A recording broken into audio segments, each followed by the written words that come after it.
favorite useless fact to an icebreaker. So we'll start with Tian.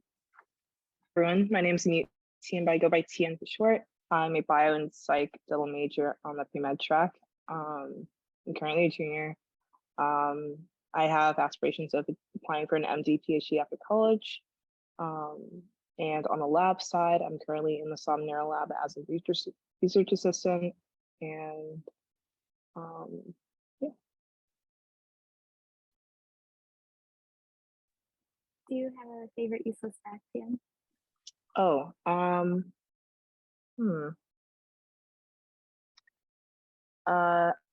my favorite useless fact, I guess, about myself, at least, is that I have a good understanding of like every capital in the US. So in 4th grade, I was like the champion for US geography when it came to memorizing and reiterating all the state capitals. Okay, great. Next, we'll go to Eric. Hi, everyone. Eric. I'm a first-year medical student at UMass School in Worcester. I graduated from UMass in 2021. And my useless fact, I don't know if it's my favorite, but it's the one I've most recently come across. And that is that there are 4 countries in the world that don't have any trees. It's not very helpful. I think it's great. And then we'll go to Obi next. What's up, guys? My name is Obi. I'm also a current first year student at UMass Medical. I graduated UMass Amherst literally last spring, 2022. And a fun useless fact I have is otters hold hands when they fall asleep so they don't drift apart. My roommate taught me that a couple days ago. That's great. All right, then we'll go to Natasha next. Hi, I'm Natasha de la Rosa. I am a PhD candidate at UMass Amherst studying neuroscience and behavior. And a useless fact. I guess that birds' brains don't have any wrinkles and they're still able to learn, which is cool because wrinkles are always associated with cognition and things like that. So, yeah. Awesome. Okay, next we'll go to Jordan. Hello, everyone. My name is Jordan Allen. I'm currently a graduate student here at UMass in the Geosciences department. I study the geochemistry of rocks and how greenhouse gases are emitted from rocks. The most useless fact that I can think of is there's in the English language, there's no word that rhymes with month. And finally, we'll go to Kirby. Hi, everyone. My name's Carlene. I'm a PhD candidate in the molecular and cell biology program here at UMass. I forgot all those. So name, I think useless fact, right? Okay. And one, I don't know if it's useless, but I learned that butterfly wings, the color that you see is not actually pigments, but just the way that the light is hitting their wings. Yeah. Thank you. So this is our panel. We have 3 panelists representing medical school and then 3 panelists representing graduate school. So the way this panel will work is it's all audience based. We'll go based off of your questions. If you don't have any questions, we have some of our own, which one of our peer advisors will say. Oh, great, we're already getting questions. So I will read them out loud and then you can answer.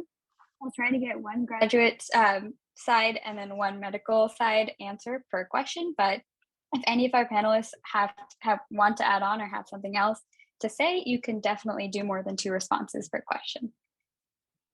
All right, we'll start with the first question. So when getting recommendation letters for graduate schools, did you get all of your letters from your professors or were there any other recommenders?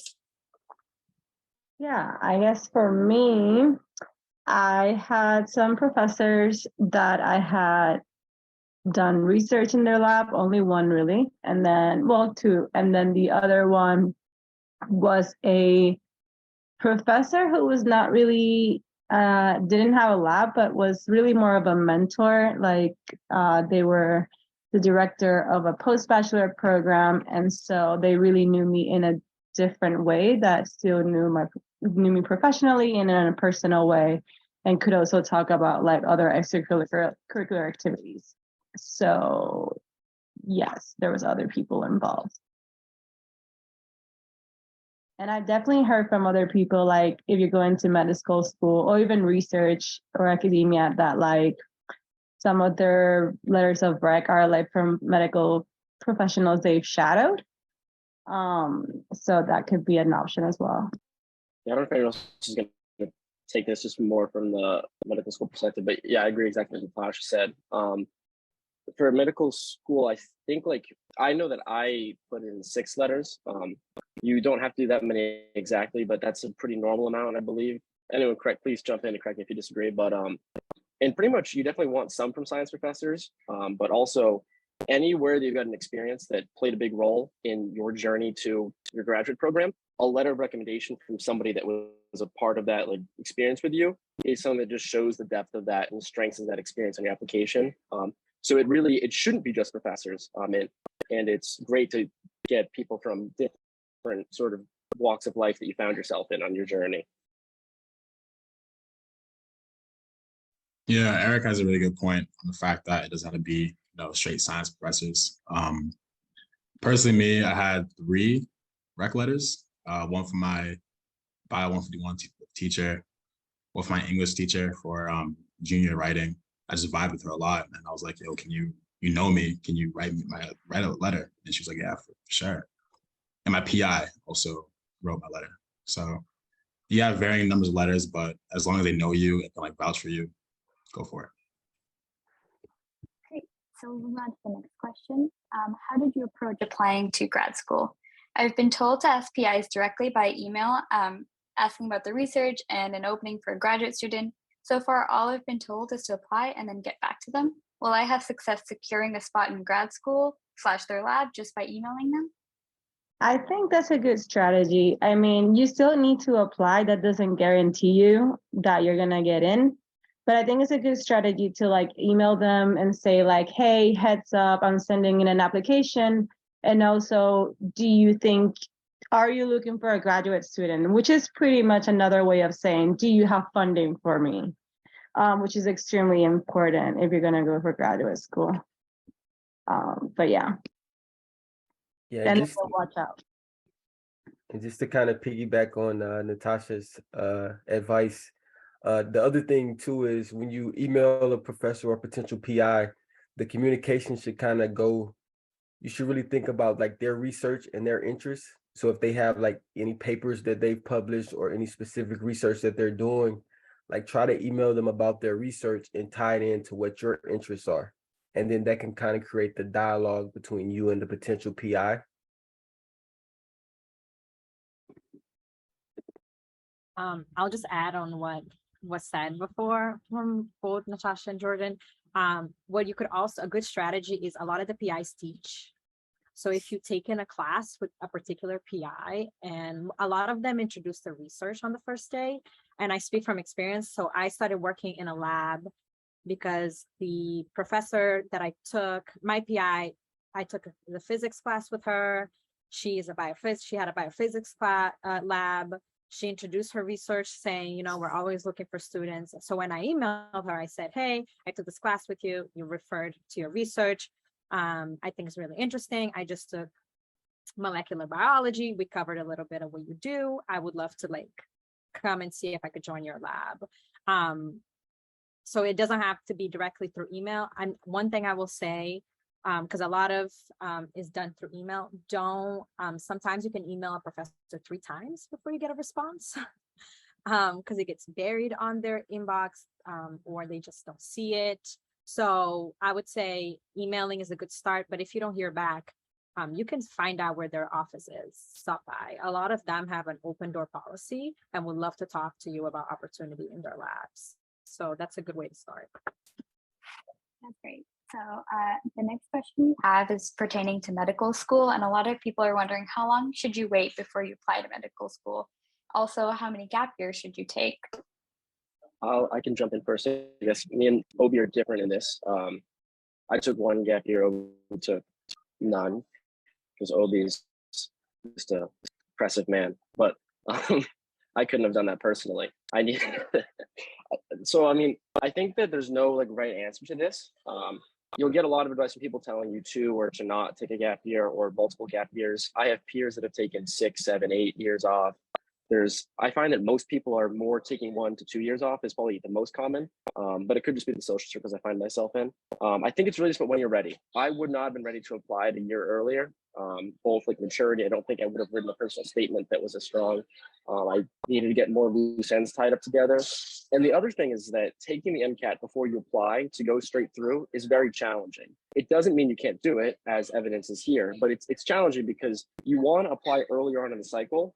And the MCAT takes a while to study for, and it takes a while to get scores back, and it can just be a stressful cycle. Personally, I took my MCAT in the August before my senior year, and then I applied for medical school at the very end of my senior year in June. So I had plenty of time. I knew my scores. I had like 9 months with like, I know my score, and I can kind of slowly work my writing. And for me, that was a much like less stressful experience. But yeah, so it's when you think you've got a strong application, you think you're ready, that's when you should apply. I know that's an annoying answer, but there's no right answer. It's about your path. Yeah, I'm also gonna double down on that. It really depends on you and if you're ready to go straight through or ready to take a couple gap years. One of the main reasons why I want to go straight through is because I kind of set up my senior year to make it feel like a gap year.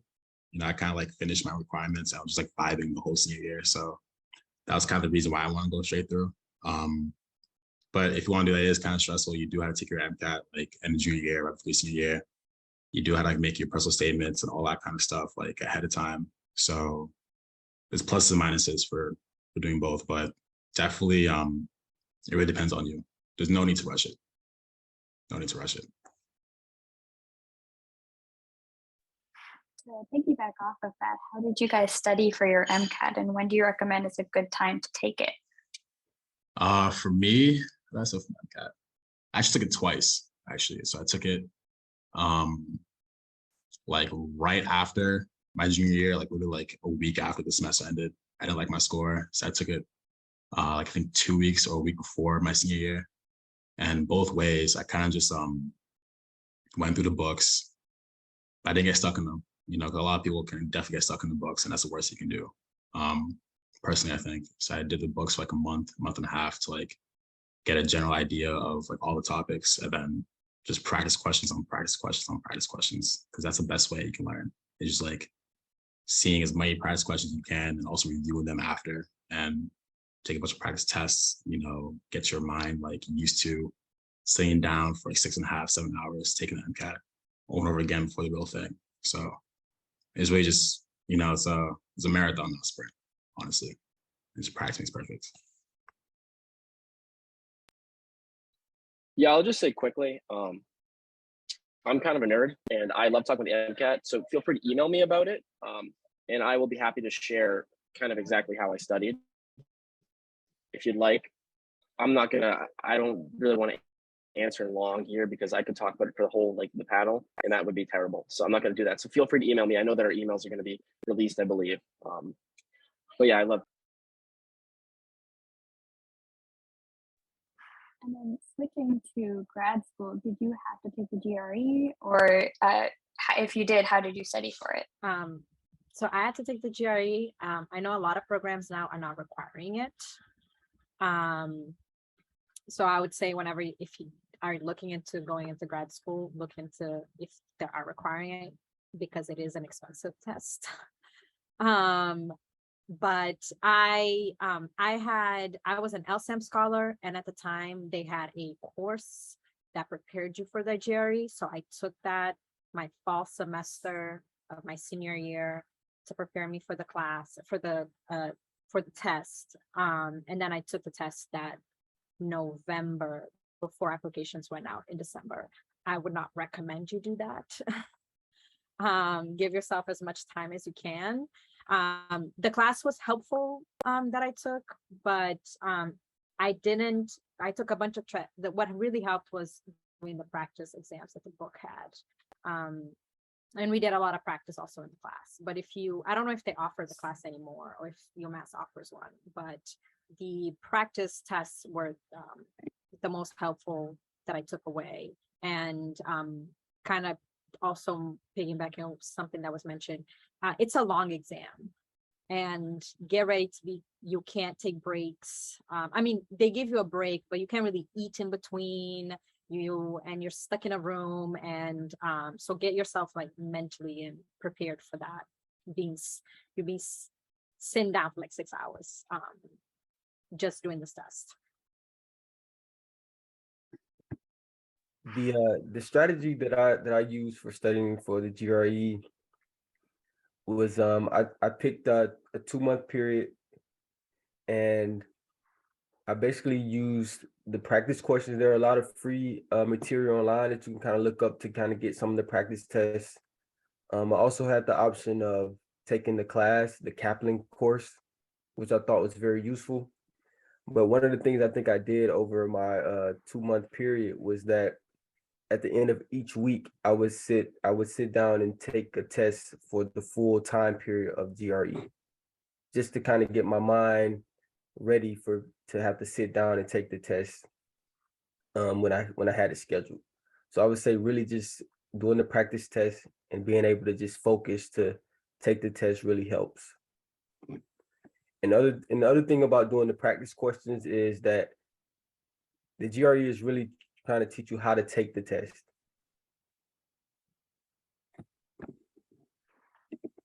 There's a follow-up question asking, did you take a GRE subject test or just the general one? General. I didn't, but I've heard that if you didn't do so well on the class, so let's say that biochemistry is not your degree and you have to take biochemistry to get prepared for the GRE, taking the subject test is a nice thing instead of taking the class again. And it's also a little bit cheaper, I think. I don't really think it adds much unless you're really trying to compensate for something else.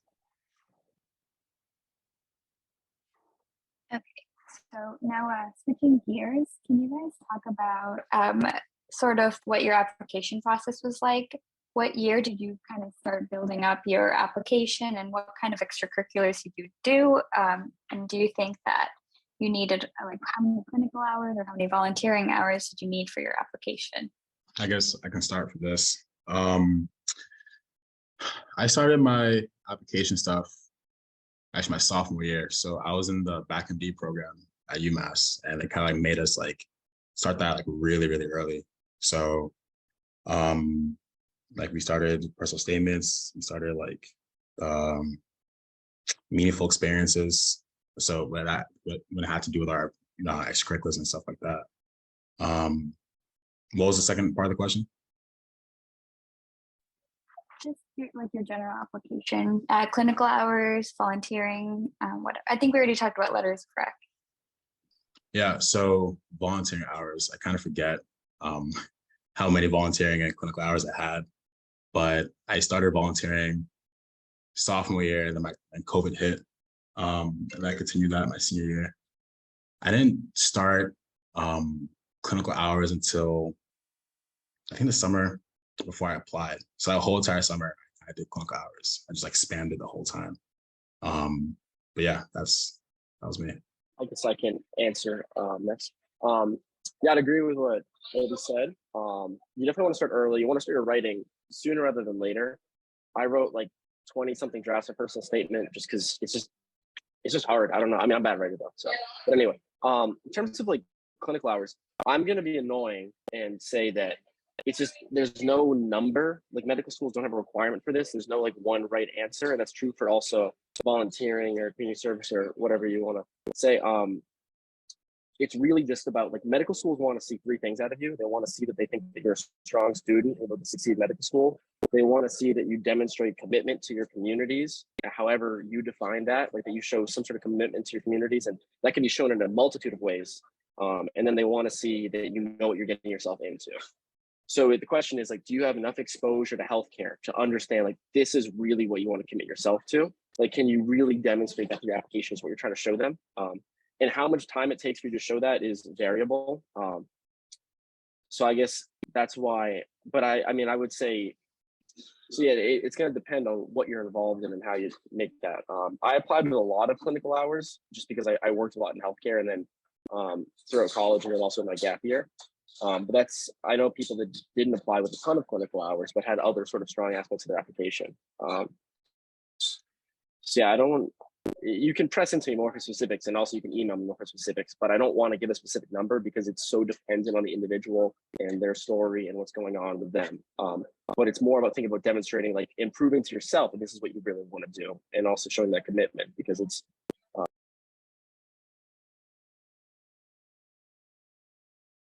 And then for graduate school? So I would say email a professor and start doing research as soon as you can.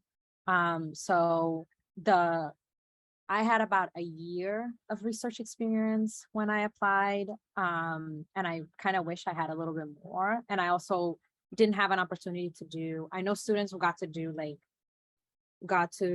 REUs at another school, got to go on internships. Because I decided to apply so late, and I wanted to have some experience before I applied. I only got a year. But if you do it early, you could get some research experience at UMass and then decide to branch out and do an internship or do an REU at another institution. So in terms of, I don't know what else. I mean, extracurricular, I don't remember if when I applied to grad school, they asked me about that. I think they wanted to see that I had research experience under my belt, and that maybe I had some publications, but not really a requirement. But if any of the other graduate students remembers that from their application, but I would say research, you want to get as much experience as you can. I would also like to go off of Carlene's statement about research. Honestly, I feel like the earlier you start, the better. I kind of started, hit the ground running my freshman year, because I knew that's something I definitely wanted to start my freshman year, even though it was during COVID and everything was virtual. So just a word of advice, I suggest getting your top 3 professors that you want to work with and just cold emailing them. Well, obviously do your research before doing that. And also just state why you want to work in the lab, what your interest is, and how those two connect. And yeah, just don't be afraid to honestly put yourself out there and really connect with professors. Kind of going off of that, there's a question that's asking if it's ever too late to start. So do you think that your sophomore year is too late to start, or your junior year, or whatever? I'll just add to that. So I was a transfer student to UMass, and I emailed maybe 15 professors when I came to campus, and no one emailed me back. Because I was a transfer student, I had to stay an extra semester. So I started doing research summer before I graduated. And I'm so glad I found a PI that was willing to take me. So I did research from that summer, and then the following summer, and then the fall of 2017, my extra semester is when I decided that I was going to go to grad school. So yeah, if you're a junior, it's not too late. Of course, don't do what I did, but you still have time. Yeah, but if you are a senior already, that you're still not too late. I also started when I was in senior year. And so what I did is that I applied to summer programs that would give me, that their purpose is to give you more research experience. And so also there's post-bachelor programs that also the idea is to give you the research experience that you need in order to prepare yourself for graduate school. And so these are really good programs that if you need that research experience, or if you want to pivot into other scientific field, that's a really good tool to use. And have any of you ever done any research abroad, or what are your opinions on doing it abroad? I'd say go abroad. I didn't go abroad, but earlier they sent us some possible questions, and they were like, what would you do differently? And I had my answer ready, and I was going to say, I would have majored in history and I would have gone abroad. But the major in history more than anyone. Actually, I'll throw that out to everyone. What would you have done differently if you could go back? I guess I could start. Even though I'm only in my junior year, there are things I definitely would be doing differently in terms of like balancing gen eds and course requirement classes. So definitely don't overload yourself, especially if you're a freshman or a sophomore. There's definitely time, and it's just a matter of carefully planning out your classes and also making time for yourself. Not everything is like, academic. You also have time for your social life, self-care. It's very important to also take time for yourself in that aspect. I think I just would have planned much better because, I was that one freshman that wanted to do everything but wasn't able to. So just doing that is very important. So one thing I think I would do differently is as an undergraduate student, I got a chance to, work on a lot of different research projects. And I kind of wished I would have, took the writing process a lot more seriously and tried to get a publication from those research experiences. Because as a graduate student in science, you're really judged by like your publications and your ability to kind of get funding. So as an undergraduate student, if I could have had like a few publications from those research projects that I worked on, I think that's something that I really felt like, looking back on it, I probably should have took a little bit more seriously. So if you're an undergraduate student and you're getting research experience, try to work with your PI on the possibility of trying to publish your work. Okay, we'll move on to the next question, and it's a two-part question. The first is, how did you manage your time and create a work-life balance as you were still an undergrad, and how are you currently managing your work-life balance as a current grad or med student? I can start off with this. I kind of put in the chat a little bit too. When I was an undergrad, I kind of did, I'll make sure like throughout the week, I'll have like dedicate like time to study for myself, like just alone. So anytime with friends, I have my laptops out, like just talking and joking around, but also get work done at the same time. And I kind of like set out time like for myself throughout the day, whether it's to work out, whether it's to just chill, watch a movie, go on the weekends, so I knew like I had certain things I wanted to do throughout the week. So I'll dedicate like 2 or 3 hours a day, study by myself and study with friends, just to, be sane, honestly, because, being pre-med, trying to go to grad school is a very stressful thing to do. And if you're just a student, if you just like hit the books, you're going to get tired of it. So you're going to have to give, time off for yourself, remind yourself that you're not just a bookworm, that you're so many, different things all at once. So it's a very good thing to like try to set time for yourself and the activities you love to do. And I'm trying to do that as well in med school too. The first 2 weeks of med school is very hard. So right now I'm still trying to balance how to find that balance. Setting time for yourself throughout the day. Sometimes, I've had to study a bunch of material. I kind of just like shut off my laptop, like I'm gonna give myself 2 hours, whether that's to work out, whether that's hanging out with friends, whether that's meeting people, and I'll like get back to it later. Yeah, I mean, for grad school, you have a lot of flexibility. Really, it depends on what your graduate degree is on. But you do have a lot of flexibility to create your own schedule. So I would just recommend, like doing something that works for you without really giving in to like what is expected of you. Like if you're not a morning person, then don't take those morning classes. Or like if you don't have like any other choice, like, try to make the schedule that works for you, really. And I definitely resonate with everything that Obi said. Like you have to remember you're a multifaceted person, and that what you work on is not all that defines you. So yeah. So what made you guys realize that you wanted to go to either med school or grad school? And then how did you find the right program for you or the right school for you? The question of what made you want to go into medicine is a question that I've been asked. I mean, Obi can attest to so many times in the past 18 months with the whole application process. And it's definitely well rehearsed. But I would say essentially it's really been there was a sort of a seed or initial thing that got me excited and interested about it. And then it just feels like everything I've done since then, like every experience I've had is just slowly affirming that to myself. And I think it's important in this process to like, it's not deciding that you don't want to go to medical school or go to graduate school or deciding you want to go down a different path in your life. That's a great thing if you come to that conclusion because it's true to you. Like you shouldn't be entering this like the goal is to get into do XYZ thing. That's what I have to do. Like our plans are fluid and maybe that is, maybe it isn't for you. So I think I've had that mindset where I wasn't like committed, this is what I have to do. But it's just like everything I did, like, yeah, actually this really is what I want. Was there a second part of the question? How did you know like which school or program you wanted to go to? Oh, so money, in-state tuition is yes.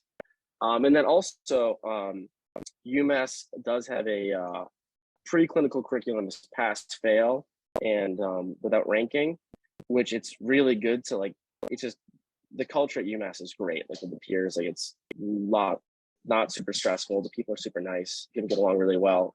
So I highly recommend keeping that in your mind when you're applying and choosing schools to look at. And then also I like UMass's values as a school overall. I think that it's a lot more aligned with things that are important to me and a lot of overall it's pretty pleased with it. I also just want to real quick summarize some of the things I said in the chat because the chat's gotten kind of busy. I'm probably going to stop answering questions in there just because things get lost. But someone had asked about like going to grad school before medical school. And my answer was just, if that's something that you want to do, like if you want to get a master's in something before medical school, like sure, go for it. Like that's great. But you by no means have to.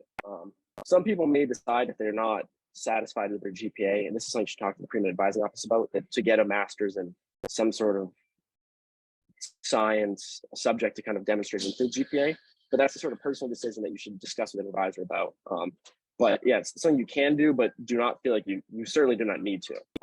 And then also about if you wanted to go straight through for the MCAT, I would recommend taking it at the very latest, the May of like your junior year or the year before you plan to like apply, because you want to apply as early as possible.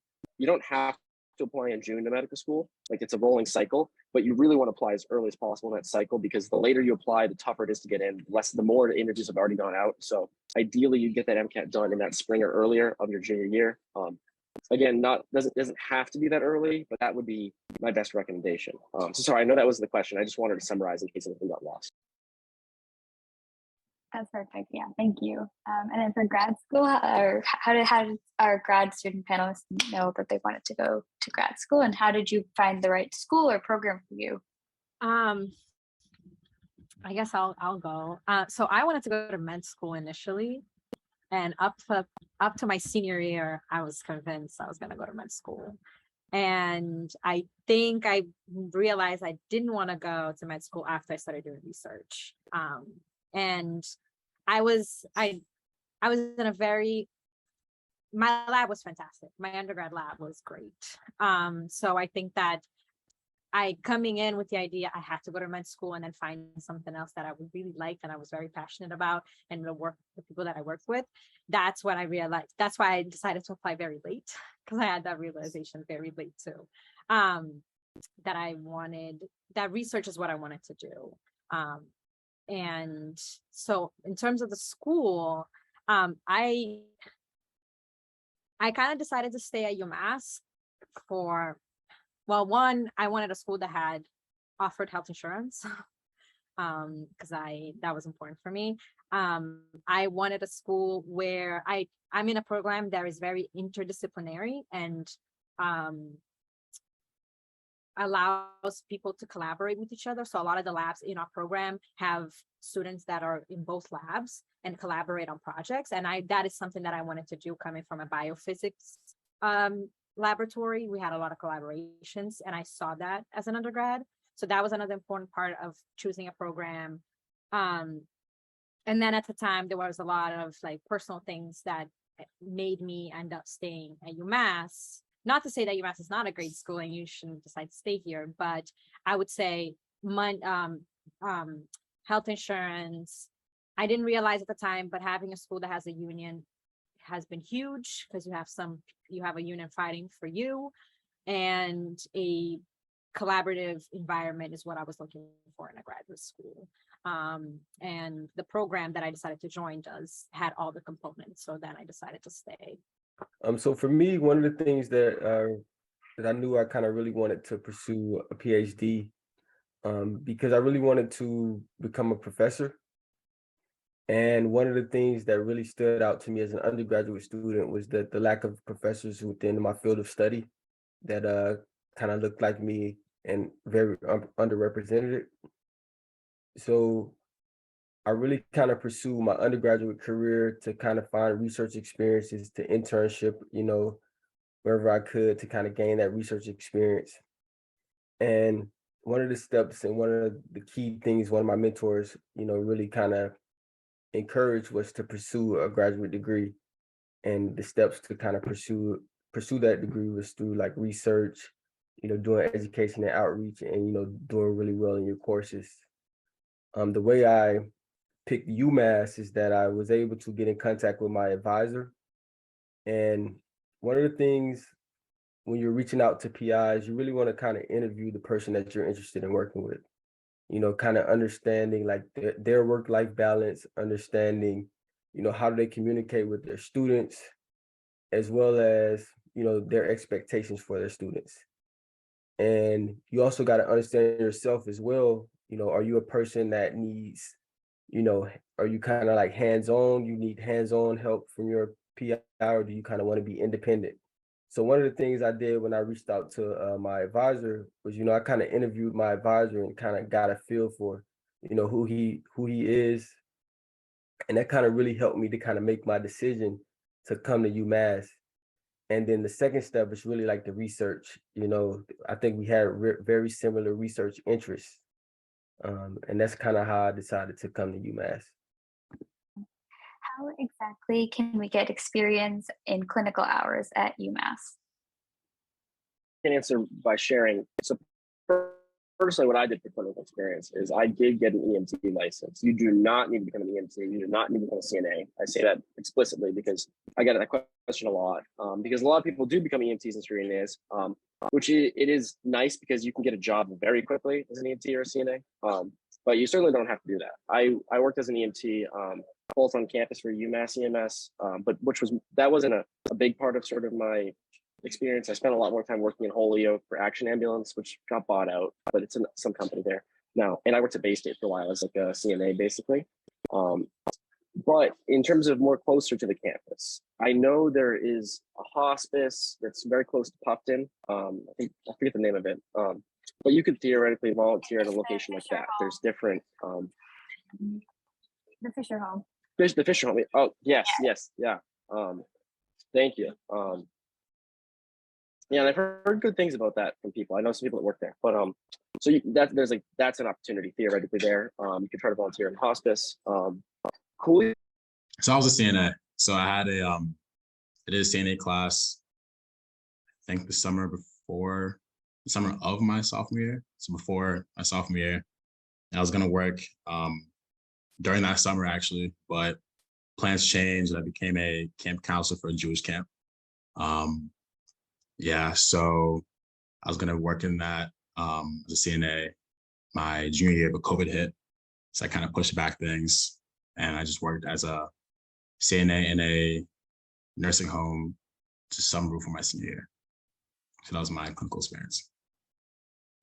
And kind of going off of that, this is for everyone, but how do you think current applicants should address COVID in their applications, or if they should at all? Yeah, I think so. I think that if it impacted you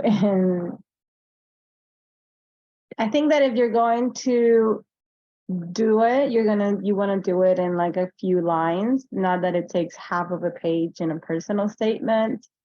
You want to try to be very concise. You're not trying to get any sympathy, really. You're just trying to give some context to your career trajectory, really. So if you think that mentioning that is going to help you explain your career trajectory, like example, if there's gaps here and there, why you took so long with data collection, or why there aren't things that you were expecting, then still ahead for sure, but try to keep it very short. Okay, we'll move on to the next question. Do you have any suggestions for writing a personal statement for grad school? Or is there a difference compared to writing for undergrad? Yeah, I think the main difference is not really whether it's graduate school or undergrad. I think it's the purpose. So for a research statement, you want to be very scientific and very cut and dry. For a personal statement, you want to be a little bit more personal. But overall, you want to, you want to create a good essay regardless. And just to add, with your personal statement, you really just want to kind of try to communicate like your journey to where you're trying to go. What are some of the obstacles that you may have overcome? What are some of the things that really got you interested in the current, topic that you're interested in researching? Like you kind of really want to just tell, your journey. Your journey matters. So definitely really think about your personal statement as just trying to think about the journey to where you're at right now and where you're trying to go. Yeah, going off what Jordan said, like what I tell my friends that are applying to med school or grad school is you got to unload the clip. And what I mean by that is like, you really got to say like everything that has to be said, because, these med schools, these grad schools, they don't know who you are. They haven't heard your voice. What they know about you is your personal statement. So you really got to like let everything align, put everything that needs to be said on that personal statement or in the rest of the application. So you get the interview, you go to the next step. Fantastic. Okay, switching gears a little bit. Are there any expectations for grad students or med students in the summer? Like in the summer while you're a grad or med student, or in the summer as Yeah, while you're a grad or med student. Like the kind of like expectation, quote unquote, is like research. So I'm pretty sure, most, if not like everyone in our class, Eric, is going to do research this summer of some sort. So, that's that.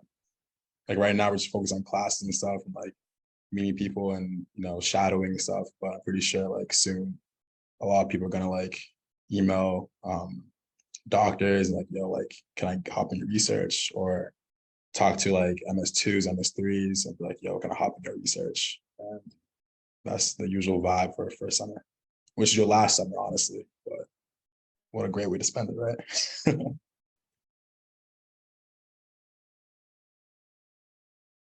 What about for grad school? I guess for grad school, it depends on which summer we're talking. So for my program specifically, the summer of your first year is when you join the lab, and the expectation is that you're getting trained and getting to know the research and everything, and preparing yourself for your qualifying exams, which would come on your second year. And then the following summer would be when you get prepared for your prospectus, which is the outline of your thesis. After that, you're pretty much just working on your research to finish your degree. And this is specifically for my program. It might be different for other programs, but so first year summer is your getting prepared for your qualifying exams. Second year is your prospectus, and moving forward, you just focus on your research. Okay, great. Next, we have a med school question. Did you shadow any MDs prior to applying to med school? Personally, I didn't shadow much at all. I shadowed one of the hospitalists who was a DO that I worked with at Bay State for like 2 nights, like a total of like 16 hours. And then I shadowed one MD surgeon for literally 4 hours. So I applied to like 20 hours of shadowing.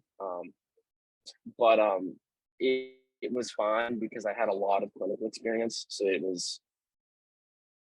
it wasn't something probably.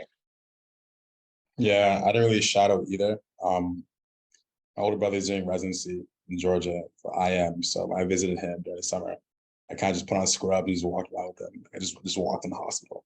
That's allowed, but we just vibed. That's the only like shadowing I ever got, honestly. And it was smooth. I was like, yeah, I'm a doc, whatever. It It was smooth. But I found IM very interesting. So it's good to shout out to like have like a sense of what you're kind of interested in, but I don't think you have to. I don't think that med school is already looking if you're shadowed or not. Yeah, I'll just start. I'll just reiterate what I said earlier, where it's like it's about demonstrating you know what you're getting yourself into. And shadowing is a great way to do that. That's not the only way to do that. You should do some shadowing.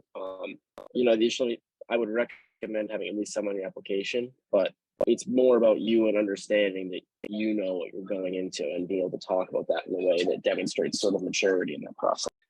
And Tian, this is a question for you, but do you know any good ways for students at UMass to be able to shadow, like around campus? I've had sorry, friends shadow. Sorry, my bad. Sorry, I didn't hear that one last question. Can you read it again?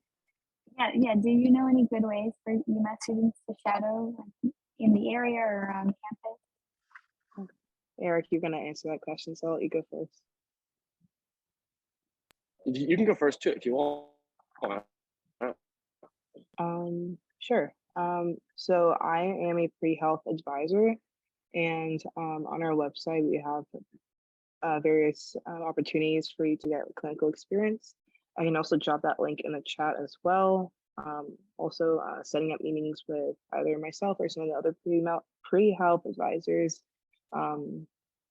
is also a good way to find out about other opportunities. Yeah, one thing I'll say too, anything that I've said, you should totally go to an advisor. And if they disagree with me, go with what they said, because I'm just a guy that happened to get into medical school. The pre-med advising office was absolutely so integral to my process and everything. So just quick. But then for shadowing too, absolutely pre-med advisors, that's great. Also just like specifics. I know people that have shadowed at UHS. I know there's a sports medicine doctor that takes people. You have to kind of email him earlier on, and there's sort of a system that's the pre-health office might have advice with that. I know that exists. I also know people that have shadowed the Atkinson family practice, which is a really cool way of practice primary care. That's like a really good, they've got psychiatrists, psychologists, chiropractors, acupuncturists. It's a cool place. But so there are different clinics in the area that do accept students at different times.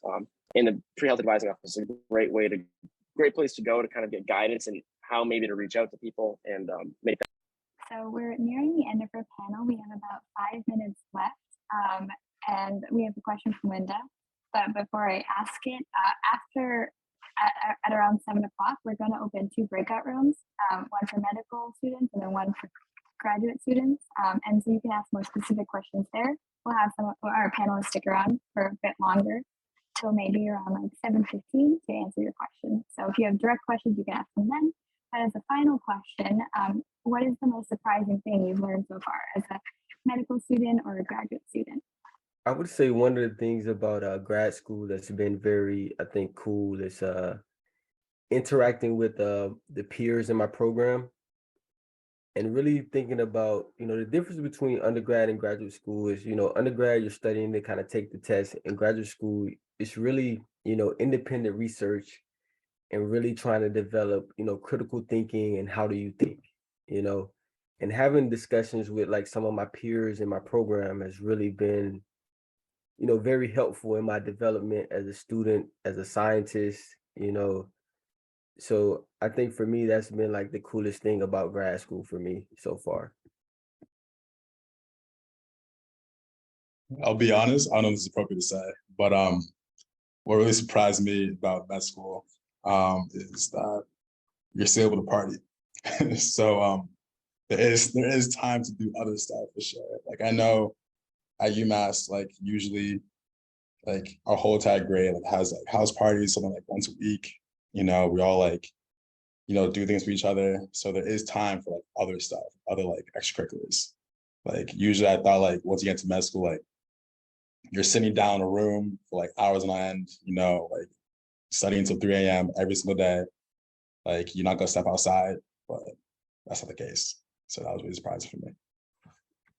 I'd say I've been surprised with people because I was kind of afraid in the medical school that like everyone was going to be like, I don't know, like their whole like family was like all doctors and like I was afraid that there would be I don't know. I'm trying to be polite with my language, but I don't know. People have been really down to earth. Not to say something wrong with having like a lot of family or doctors, but just you know what I mean. It's just it can be sometimes stressful. People have been really down to earth. People have a lot of really like cool experiences, like really interesting people, and like it's just like when I'm at these parties that Obi speaks of, it's just like every person you get to talk to such interesting people, and they're a lot of really kind people, and it's been really refreshing. It wasn't necessarily what I was expecting. I kind of prepared myself. Anybody else? Any final thoughts? We have a minute left. Okay, great. We'll open the breakout rooms now. Linda will open them and you guys can join. We'll need our panelists to join as well.